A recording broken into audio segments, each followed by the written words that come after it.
All right. Play with matches. Hello. So we're switching it up, guys. We're going back to marriage conversation. Mm-hmm. Everyone's favorite topic is Cheating. cheating, conflict. Okay. So we got a couple different stories, actually. Okay. We got one guy cheating for 9 years. And you want to know how we picked these specific ones? Is I saw the headlines and I was like, man, I'm curious about that. Mm-hmm. How are you cheating for 9 years? And it says it's my wife's fault. Maybe. This is gonna be good. I'm interested, dude. And the other one is husband found out about my 2-year affair. So look, we're equal opportunity here. Okay. Yep. We're not trying to like say, Not one, just throw the men under the bus. not like that. And then I'm actually really curious about this to see if I'm breaking the law or not. Just kidding, Gab. Just kidding, Gab. Funny. But yeah, so that's what we're going to do. And, if you guys have not liked this video and subscribed to the channel, you're cheating on us. Hit the hype button. Well, it's not cheating to not hype us, but if you want It's extra, borderline. Is it? Yeah, that's true, dude. It's close. It is. Each person can hype 3 videos a week. And if you all use them on us, we will blow it. Honestly, We appreciate it. honestly, I know in all seriousness though, looking at our views since we started saying it, it is makes a clearly difference. working. Yeah, y'all make a difference. Very clearly Yeah. working. So thank you guys, Thank all you. of you. Let's just start right here and just really quick answer the question whether it is illegal. And I just saw that and I'm like, okay, that's really funny. So We gotta know. I gotta know, dude. Is it illegal? So a couple. If this would happen in Texas, would it be considered legal? Here's what illegal? the law says. Yeah. No. Texas. Gab, dude. Damn. Mm. Hey, cuddling at a Coldplay concert isn't exactly in the wheelhouse of sleeping together. Yeah, because they've definitely not done that. You know, I know just a little cuddle. I know a lot of people who cuddle in their middle ages, who have not ever seen what they look like underneath them clothes. It's like, let's just cuddle right now. You're my HR rep and I'm the president. Let's just snuggle at the concert. Yeah, I have no idea what you look like. Out of Yeah.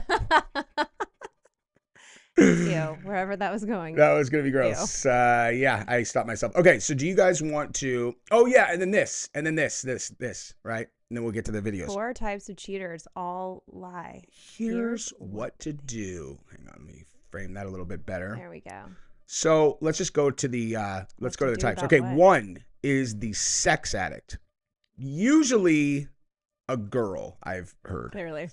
That actually is true sometimes. Like because we heard them on the show Usually a on girl, dudes. That's true sometimes. Go ahead. Okay, yeah, definitely more often as a dude, but it is sometimes a girl because we heard the dude John talk to one that was like, I just can't stop. I love it. Goodness. It says it may be all they think about. This may lead to excessive or dangerous finishing themselves off, engaging in risky behavior. Dangerous. Yeah, dangerous. Okay. How is that? How can you? How can that particular? I have questions. No, I'm serious. Like Gabrielle, think of a way that could be dangerous. I am currently. Nothing is coming to mind, but you know. I guess if you're into super weird stuff, it's like I can't do it if I'm not choking myself. And Yeah. I don't know. That's weird. Okay. And then. And there goes the monetization. Nope. That's why I'm very careful about what I say, dog. Mm-hmm. And there's feeling shame or depression about it afterwards, going into withdrawal when they aren't able to get their fix. Is that a real thing? Withdrawal? Enlighten us in the comments if someone has gone through withdrawal. Listen, from being unable to. If I knew that was a thing, I would have been using that on Gabrielle in the middle of the week all the time. Like, oh my god, I'm sick. Shakes. I'm like, my body is aching. I'm not well enough to do it, so take a Tylenol. Shut it. Take a Tylenol, she says, for withdrawal. Listen, nobody ever from that. Well, I mean, I didn't realize that was a thing until right now, or else, I'd have been. Hey, the cycle of addiction. The cycle. I'm trying not to say that word that much, but this word. Mm-hmm. Addiction is obsession to attain the feeling or high, acting out on it, feeling shame about it, then slowly returning to the obsession. Okay. I mean, actually, that sounds like every dude that is either single or can't help himself. They go on a trip and they're like, I just am gonna do it, and then after they're all, I spent so much money on that. I spent so much money on that lady, and she didn't even like me. Don't get hookers, y'all. No. I mean, do it if you. I mean, if you have to and you're allowed to. I don't know. I have seen some very gross professional women. I've The heard some stories of only what you've time seen. I've ever been approached by a professional who is trying to sell their body in Las Vegas, they are like, you're all, who the fuck, who's, hey, you do this for a living? Like, hey, that's, it's like very flattering, kind of, I guess. But it doesn't happen ever. Like that happens to people I hear all the time. Cause like, I'm walking through a casino after I've been playing really late. And like people tell me stories about that. I must look like not approachable because the only times this happened, it's been both times. Ladies, I'm sorry, but they were both black. Okay. I don't think that that has anything to do with anything other than just happenstance. And they were both very large. And they were like, what's up, dog? Hey, you looking for a date? I was like, nope. Thank you for the offer. Certainly not, but I am very flattered that you looked at me and wanted me to give you money. That you saw an easy mark, because usually they look at me and they're like, he looks mean. I don't know that it's that. Yeah. Oh, what do you think it is, babe? I'm curious. Hey, why don't hookers approach me in Vegas and offer themselves? I mean, you're an attractive guy. So they assume I can get it for free? Mm-hmm. That would be my guess. Oh, shit. That's the right answer, Gabrielle. There At goes least his from head. you. Just. Yeah, dude. He's not going to pay for that. Hey, that's what you think. All right, moving on. What's number 2? Okay, next one is, man, there's a lot more on that addict one, huh? The disgruntled spouse cheater. I'm very curious about this. Read that, Gabrielle. It's a rare person who isn't unhappy in their marriage at one time or another. Many have a high threshold for tolerating this, and others do not. No matter how high their expectations are or how easily they may become disillusioned, I'll never understand why so many people struggling in their marriage don't seek professional help to sort through it. But most don't. I sincerely believe that 90% of cheating could be averted if they had. This is a very opinion article. Who wrote this? I don't know. 90% of cheating could be averted if they went to get counseling. Okay, I only know the story of people going to get marriage counseling, like a few of them, and let me think if I'm. We had marriage counseling one time. We did. Oh, that doesn't count. They made us go to marriage counseling as a part of our TV show that we were on. We didn't choose it. It was hilarious. They were like, and they were like, they pulled me aside. They're like, you want this show to go to series? This is where you cry. This is where you cry. I was like, I won't be doing that. All right. No. That one, I think I might. I mean, I didn't cry, but I was talking about the company, it wasn't crying. It wasn't even about me. It wasn't sad. I was like, like I needed to work. So much emotion.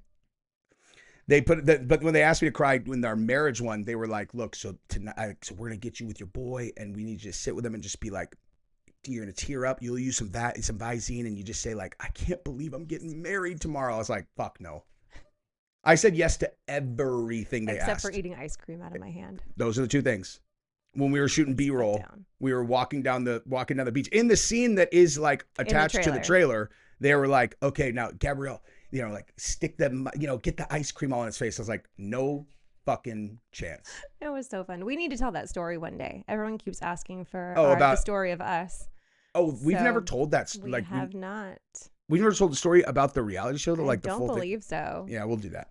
We will. Well, if we remember when we're filming tomorrow, we'll do that tomorrow, actually. But yeah, and then later they're like, yeah. So I knew that their plan was to have me up at the altar waiting for Gabrielle while they had her pretend she was going to not show up for the wedding. I knew this. Ladies who have gotten married and have worn large wedding dresses and realize how uncomfortable they are, they locked me in a limo, locked me in it. I couldn't get out in this big poofy wedding dress for like an hour. And I was mic'd up. And so it was like in my dress. I was screaming into it. Unbelievable. I was pissed. Hey, Jesse, by the time I got out of there. What were you doing during that whole day? It's like, so for an hour you were by yourself? Wow. Now, some people might be shocked by this, but a single episode of a show that is based around whether they're going to go through with the wedding or not during wedding planning, a little more targeted at the ladies. Yes. And so the day of the wedding, all they were filming is Gabrielle doing this, Gabrielle doing this, Gabrielle doing this, Gabrielle doing this. Mm-hmm. They had me in a hotel room at 11 a.m. and a few of my buddies were there. We filmed a single scene that one of my closest friends destroyed because he is incapable. He can't be on camera. Like there are some people where the brain breaks. He's the example that I always use. So funny. I would never use his name publicly, but we love him. I fake beat up Gabrielle's ex-boyfriend in the, the night before, like I fake, They got in a fake fight. Threw him into a fire, fake. And so we're like in this scene, it's like, okay, so like you guys talk about the fight last night. And it was like, man, there's absolute melee last night. My buddy, this is the very first time that he had been a part of the show because he just got into town, and he's literally like someone had taken like a straw and just stuck it into his ear, and it just stuck in his brain. And he's like, a melee. It's the worst delivery of a line in human history. Except it's not, because it has lived on for so many years. Oh my God. Well, because all of us, there was 3 other dudes in the room. Like it was me, 3 other and him. And the scene ended at that moment because then it became real where we were laughing in his fucking face. We were like, what?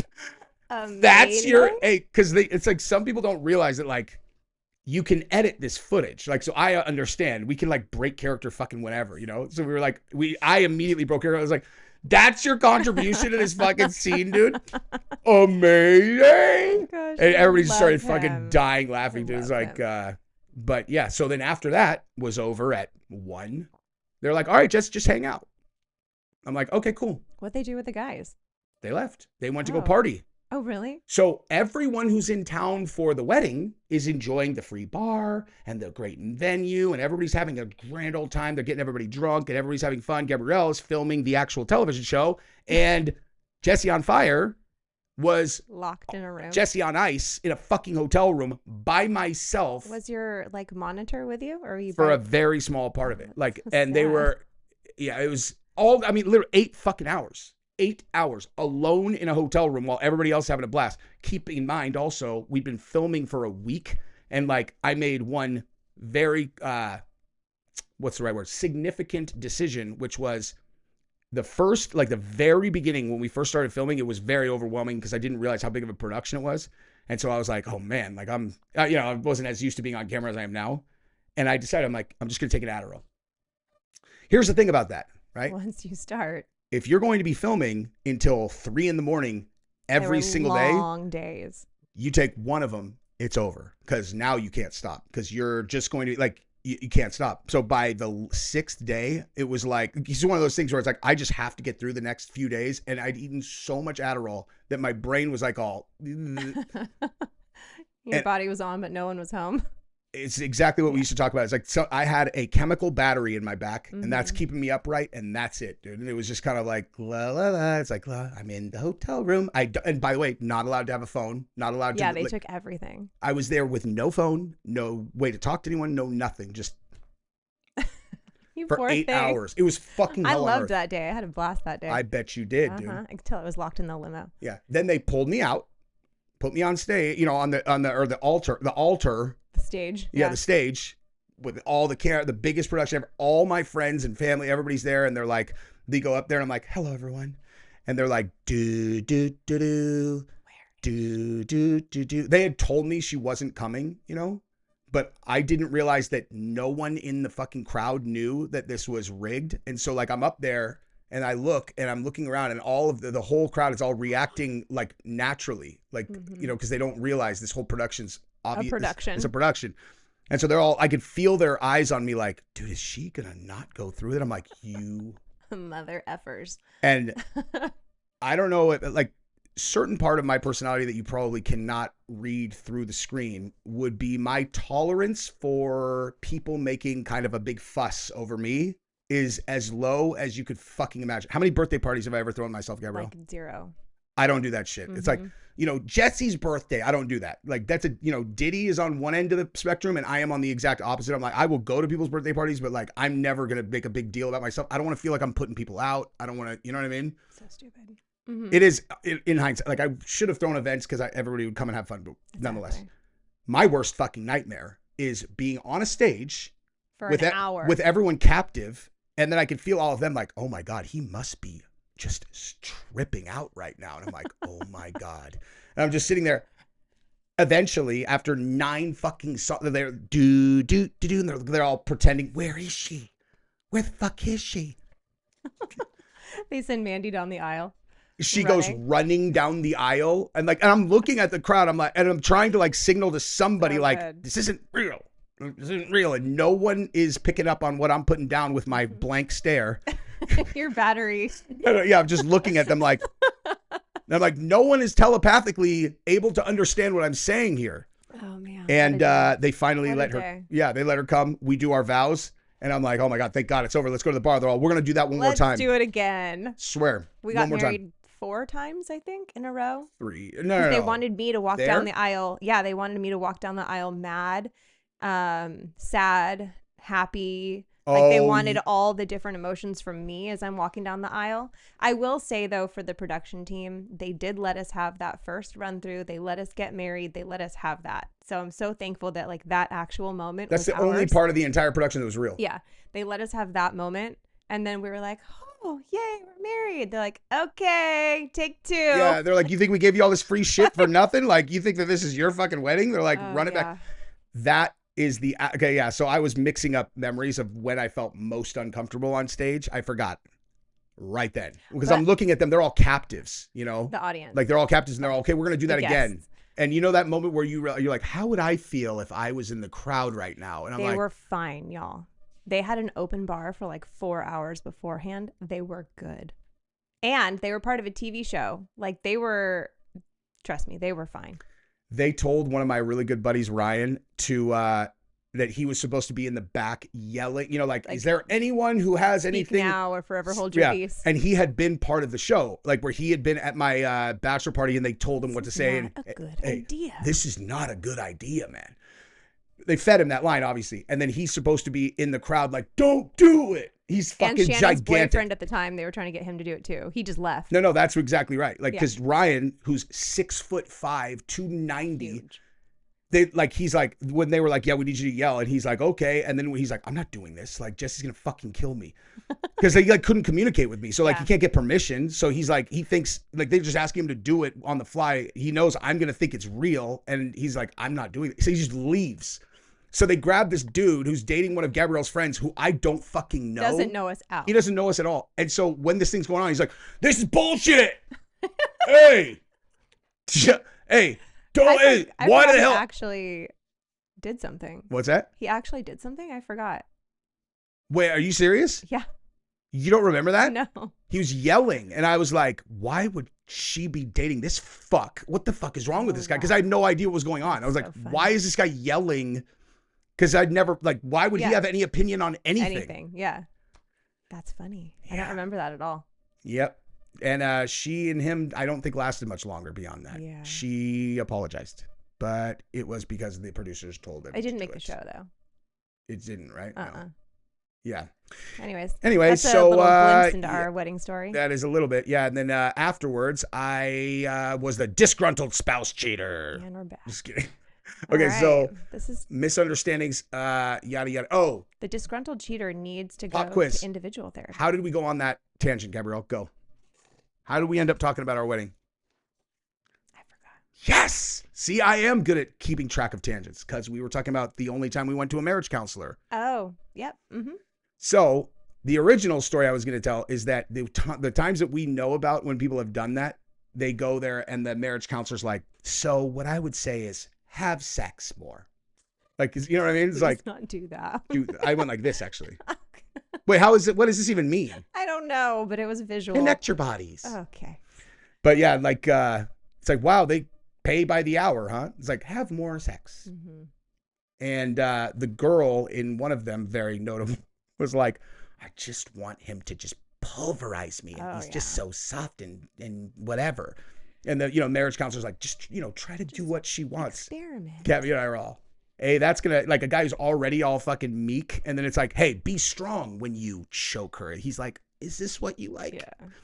Newsflash. They didn't make it. They didn't make it, dude. Unfortunately, Hey, if you don't know how to choke a girl correctly, then what are you doing? I mean, I feel like I'm not a big therapy person. If it's worked for you, fantastic. It's just not for me.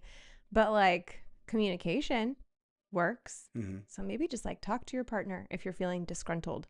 I don't think you need to go to all that therapy and all. You just have a conversation. Sometimes a third party can be helpful for some people. You know, it's like, The thing is, like, I feel like people's base setting of how they address problems with people is it's important that the two people in the marriage have the same setting.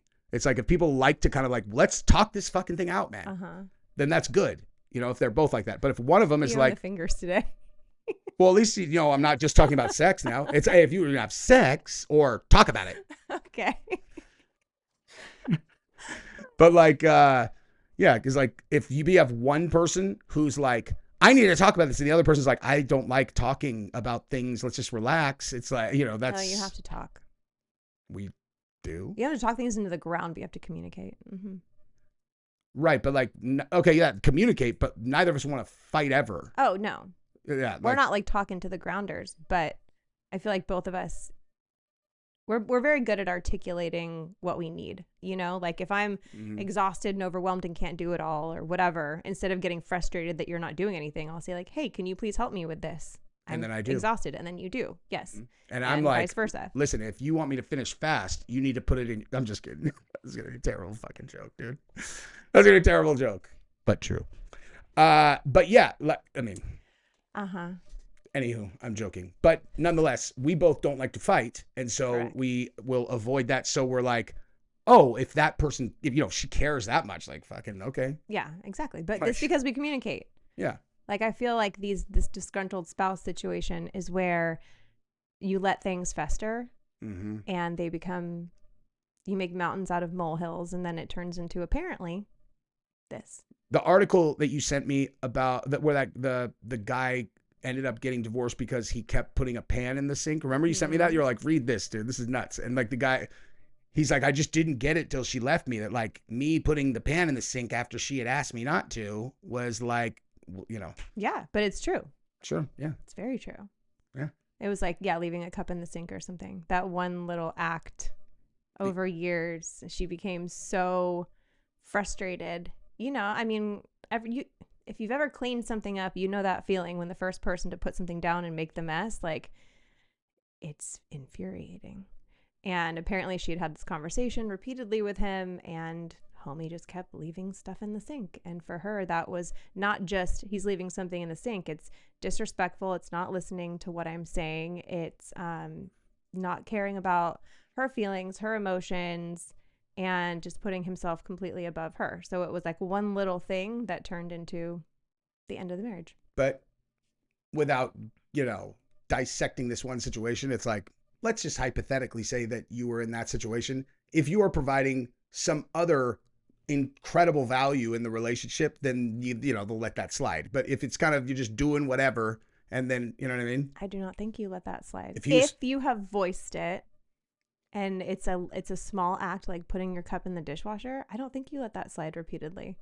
Once in a while, sure. I mean, sure. Once in a while, sure. But if it's like a daily habit and you have expressed several times. That's true. If the person's providing that much value, then you wouldn't be bitching about the fucking mug in the sink or whatever, you know? It's like, God, I hate when he leaves a mug in the sink, but God damn, he takes our kids to school every single day and he puts my ass straight to sleep. Okay. I don't know why that's a term. Like, put that ass to sleep. Like, it's like it was so good that you're like, and then you fall asleep. That's what that is. I could see that. Mm-hmm. There's a line in the movie Wall Street where he's talking about Charlie Sheen wants the girl Darian, and Michael Douglas is like, hey, insider information, he's got mega dough, but he's putting her feet to sleep. So it's like that somehow means that the guy sucks in bed. That's bad. Yeah, it means he's putting her feet to sleep means ass to sleep good, feet to sleep bad. Got it. That's also from 1983. I mean, you know what I mean? I don't really know. Right. Daryl Hannah plays Darian. Hey, Jesse on Fire, have you seen Wall Street? 100,000 times. That used to be the movie I went to sleep to, like all the time. The Sociopathic Cheater. Oh, antisocial personality disorder. That's just bad. Yeah, they don't do it for the reasons the rest of us do. One of those. These are more like con men and okay, yeah. So that's and the pleaser cheater. That I was actually curious about when I saw that. A couple times out of several hundred others, I encountered individuals who are such pleasers that when a boundaryless person hit them up for sexual encounters, they decided not to say no because they didn't want to hurt their feelings. Interesting. Yeah. I feel like there's more underneath that. I don't feel like that's a real thing, but okay. Oh, well, yeah, I get. I mean, maybe. I was just gonna say, like literally was just listening to a podcast. I can't remember who it was, but it was it was girls. It was girls. Like I'm talking like in the last like couple I need days. to read that paragraph. Wait, which one? As ridiculous as it sounds, where'd it go? As ridiculous as it sounds, I know people are capable of this reasoning because I frequently see it. Pleasers are a mess. If you are one, begin working on it as a high priority no more than 5 minutes after reading this article. Well, yeah, because okay, so like perfect example is someone can bring a proposal to you, and you're like, oh, there's a major problem with this proposal, and a pleaser's kind of like, okay, because they don't want to like rustle the apple cart. And happening right now with what I told you about with work, with this new thing they're trying to implement. Like they're like, we want to hear from you. We want to hear from the field. But they just want to agree with what corporate has brought forward. And it's like, yeah, but that's a little different because it's like, there's a power dynamic. Hey, does someone want to step forward out of this big group and be the one to tell the people who signed your checks? I was called out on that call. They're like, well, Gabi always speaks her mind. I'm like, I'm not caught up to speed. Don't worry. This isn't me like signing off on it. There's still time. Oh, yeah. Don't worry. I'll let you know how I feel. I always get the honor of being that person. Lucky me. Yeah. Yeah. But like in all seriousness, if they just listened to what she suggested, everybody would be better off. Yeah. She is a very efficient person in terms of thank you. Creating and implementing tools that can be used to increase efficiency in business. It's just pretty clear what's going to work and what's not. To you. Yeah. I am the exact opposite of that. I am all talent, none of what she said. Like, that's why we work. Yeah, exactly. Mm-hmm. That's exactly right. Okay, so pleasers, whatever. So like then the other one that we were looking at right here, illegal to see. Oh, okay, now we can actually look at some of the. Okay, so do you guys or Gab? Do you want to do the? Yeah, let's do the woman's 2-year affair, and then we'll do the 9-year one. We love Dr. John. Wait, and we need to leave in how long, Gabrielle? Like 15 minutes. Okay. 20 minutes. How can I live with integrity after confessing to my husband that I had an affair 3.5 years ago? Tell me all about it. So we got married when we were 20, and he kind of became like a child once we got married, like stopped doing all the things that we did when we were dating. So I was kind of very lonely. He was in the military, so he would leave for deployments. And on one of the deployments when we moved, I was alone for a while, and I ended up getting into this wild affair with one of like my old friends from high school, and it lasted 2 years after he came back. I had a kid with my husband in between that time, and I decided that I didn't want to be with the guy that I was in an affair with, so I ended up breaking it off, and I told my husband that I had an emotional affair with him because I was really worried that he would become like physically violent and potentially go after the guy that I ended up having an affair with. So I just kind of kept it quiet. And what's up with a partial confession? It's weird. It's like, oh, I had an emotional affair with this man, and I just need you to know, but don't get violent. You're like, okay, if you're afraid he's gonna be violent, how about you just cut it off and never mention it ever? Because Gabrielle and I have a different view on that particular thing, which is that like, if you're confessing to either get rid of the shame that you feel or the guilt that you feel, which is most people when they confess, or you are doing it because you feel so scared that they're going to find out, it's selfish. You're not doing it for a good reason. You tell yourself you're doing it for a good reason. You're not. You're doing it because you don't like feeling guilty and you don't like feeling scared that they might find out. That's your punishment. Like, that's your fucking punishment. So don't, like, if you intend on staying with your spouse, don't fucking you're going to take this stick and then turn it into absolute, like, soul crushing despair. You're like, I feel better though. How do you feel? It's like, dude, you fucked up. Don't do it ever again. And you have to live with the fucking guilt is kind of how I look at it. It's You your touched on punishment. it. Yeah. I mean, I don't know. I don't know how I feel about it because here's the thing. If that person is dealing with all of that, soul crushing feeling, the guilt and all of that, it's going to manifest in their relationship in other ways anyway. Yeah, like they'll be much more giving. Not necessarily. How do you think it would manifest? I mean, I don't know. Everyone's How did different. it manifest for you while you were holding all those secrets? I don't know. I don't know what the right answer is don't cheat on your spouse. That's the right answer. I don't know what you do if you do. You're fucked. I guess the main thing though is if you do and you're thinking about telling them, examine exactly why you were thinking about telling them, because I don't disagree with your feelings on it because yeah, it's to like absolve themselves. There's not at really the expense of your spouse. Yeah, I mean, damage is done. It's already happened. But it's damage that they'll never find out about if you and you never cheat ever again. Like, you just be a better spouse. Don't be a fucking, whatever. And then they don't I would not want to know personally. Like if something like that happened. Noted. JK, proceed. Hey, she's like, it's like, I would not want to know also because there are certain, like most of the time pretty. You wouldn't want me to know. Well, no, not that. I'm saying like if it was you, I wouldn't want to know because I'm like I consider myself generally pretty well in control of my reactions to things. Uh-huh. That's one of those ones. If it's like someone that's in the neighborhood, I'll fucking kill them for real. Mm-hmm. Like for real, I'll kill them. Like before I'm able to like think, it's like it would be one of those things where it would just seep Temporary in and it would be like, I can't live in a world where that person's still breathing. And then also, but also I wouldn't want to know because like if you're never gonna do it again, like it's like you don't have permission to do it, like obviously, but I wouldn't. Do you understand what I'm saying? Kind of, yes. Yes, I do. Anyway, I do.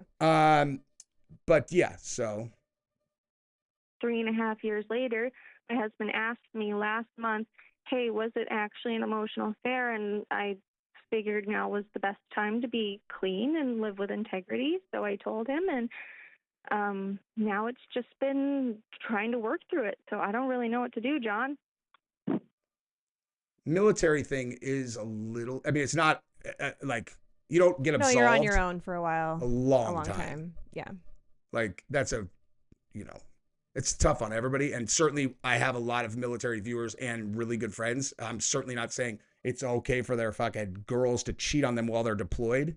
Because especially like think about what the dude is doing while dude's sleeping in the fucking dirt, protecting America, getting shot at, It's like, I understand, but like, at least you could kind of understand if they're like so much time alone, dude's just badgering them. The only girl that I know. Okay. I think I know what you're trying to say. It doesn't absolve anyone of doing anything, but you can understand how the opportunity would arise and go further because they're not there. Correct. Yes. And also the only person that I know a girl that I know who was in that situation that did that, the way that she described it was he wore me down. Yeah. Like she's like, I know exactly who you're talking about. Yeah. She's like, he just wore me down. I was just so lonely. I was by myself and this dude just was wore me. Always there. Always there. And he just wore me down. Mm-hmm. And yeah, but. So that guy was obviously a prick too, but. Mm-hmm. He can die.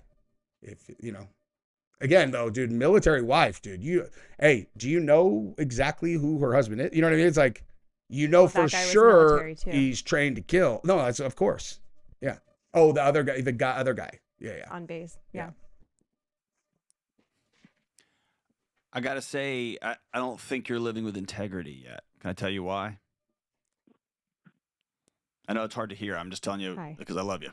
I don't think you're there yet. Here's why. Your first question you asked me is, how do I live with integrity after an affair? And I asked you what happened. And the first 1, 2, 3, 4 things you told me about blamed him was something your husband did 4 years ago. I picked up on that too. Yeah. Living with integrity, the root word of integrity, it's integer, it's whole. I'm complete. And that wholeness and completeness for anybody starts with ownership. And so it starts with... She called him a baby. He started taking whatever. Yeah, he wasn't doing the things that we used to do. How much time do we have? Not a lot. Okay, let's hear the other one then real quick. Because it's my wife's fault. I can't wait. Been married for more than 20 years. We experienced normal marriage problems like most people, but got involved at work with somebody, a coworker, and have had a very difficult time dealing with those emotions, making probably negative emotional decisions, and that's drawn me away from being the best husband and father, and I don't like it. Tell me. He's like, I mean, I like fucking my coworker, but I don't like how I feel afterwards. This guy's weird already. He also, I guarantee his side piece is broke as fuck, and so is his wife. About the involvement, how long you've been? Are you having an affair? Are you just Yeah. You're just like the attention from somebody? Well, Have you been sleeping with this person? Yeah. Okay. Yep. For how long? So it started out several years ago. It's been like 8 years now. He's like, dude, this guy sounds like if you were like, how long? He's all, well, I actually used my Timex to time each time, and I could tell you to the second how many hours that we've had sex over 8 years. And it was a combined total of 72 minutes in 8 years. Do you know what I'm saying? Yeah. Doesn't he sound like a dude who has like a digital fucking watch? Boop, boop. 8? So the better part of a decade. Yeah. Okay, so you've been having this affair with this other person for almost as long as halfway, as long as like 50% of your marriage. You've had somebody else. Yeah, not quite, but yeah. Okay, how can I help His you? tonality is so weird. Yeah, how can I help you, guy? So I've been talking to a therapist on the side for about 3 months, and I don't want to go through divorce. Never planned this. Bro, hold on. This isn't a one-night stand. This is an 8-year-long sexual and emotional affair. Before he even says, my take of where this is going is, I would be like, are you about to ask me how you can stay with your wife and also be with this girl, even you feel bad because you're married and doing this, but you're still going to do it? And like, what do you know, like, that's why he's like, what do you want me to do for you? Because like, yeah, it's like, do you want to stop this? What do you want to happen? Well, I would like to have, permission to do both. That's what it sounds like. Right? Yeah, it does. You're talking about this like it just happened. Like you're on a work trip and you had too many drinks and it happened. Help me with this. Yep. Well, it definitely happened. So we were working together for a while and a couple of years before anything transpired. And she kind of like expressed to me, we were actually that the times when I came by the desk, like I couldn't do that. I couldn't come, and I'm kind of her supervisor, and when I'd come and look at stuff, she got physically changed, I guess, warm and flustered. Maybe it's love, whatever the feeling is. And she basically told me without telling me that she was interested. It's like, I can't handle it when you come by. And so one of your employees 8 years ago said, hey, it makes me feel uncomfortable when you come by. I should have replaced her. Yep. And you were like, you know what? We should probably sleep together. No. Or we should go out for coffee, or I have feelings for you too, or whatever happened. Yes. All right, but even the way you're telling that story, it's like it happened like 2 weeks ago. Right. So why are you still married? That's the question I've wrestled with.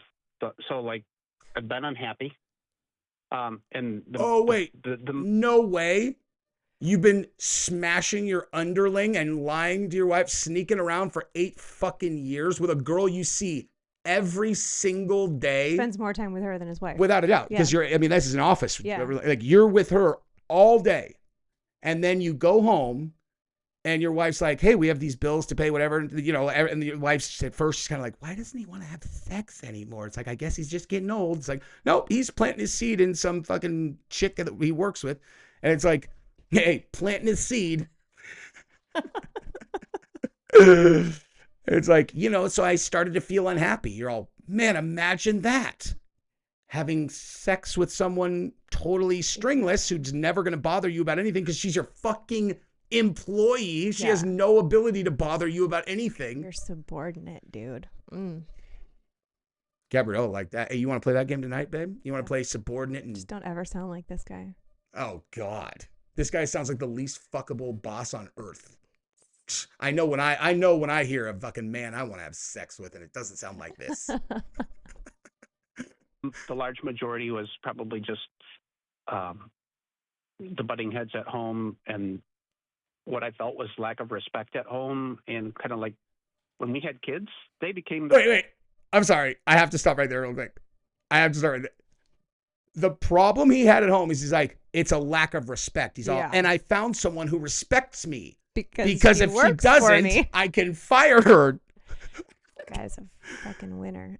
This is so much better than I was anticipating. Like, this is exactly what I was hoping for. The priority. And I was thrown aside. Not entirely, but the feelings were lack of respect and arguing with me about parenting in front of our kids. And so the kids start to argue with the parents, and suddenly I look like a bad guy or the wrong. Oh, man. No, what you look like is exactly what you are. A pussy who is not an assertive, confident person. Because if your kids start arguing with you and you're me, I go, are you out of your fucking mind? What on earth would make you think you could ever talk to me like that? Ever. It's on your wife to make you able to present yourself in the house that you're the fucking head of the household. No, it's a lack of respect. You're like, once you give them a reason to respect you, dude, don't let people talk to you like that. This guy's awful. You don't need to beat him up. You just go, like, you can stop that with a look if you are a person deserving of respect. He doesn't know how to be that, though. Obviously. And the only reason why this relationship is working out with the chick at the office is because of exactly what you said. She automatically looks to him with respect because he's her superior. And she has no dad. Probably. And, the thing is that I just feel the respect that I hoped I would get from home is there from the person who works in the mailroom when I am the vice president of the company. You're all, did you ever have sex with her in the mailroom? He's like, of course I did. I took what was mine because I'd fire her if she didn't let me. Wow. What the fuck? We got to go. All right, that's it, you guys. We got to go. Because if not, Gabrielle's not going to give up that booty in the mailroom. That guy, I am going to pretend to be all the time for the next month. I hate this. He sucks. See ya. Bye-bye.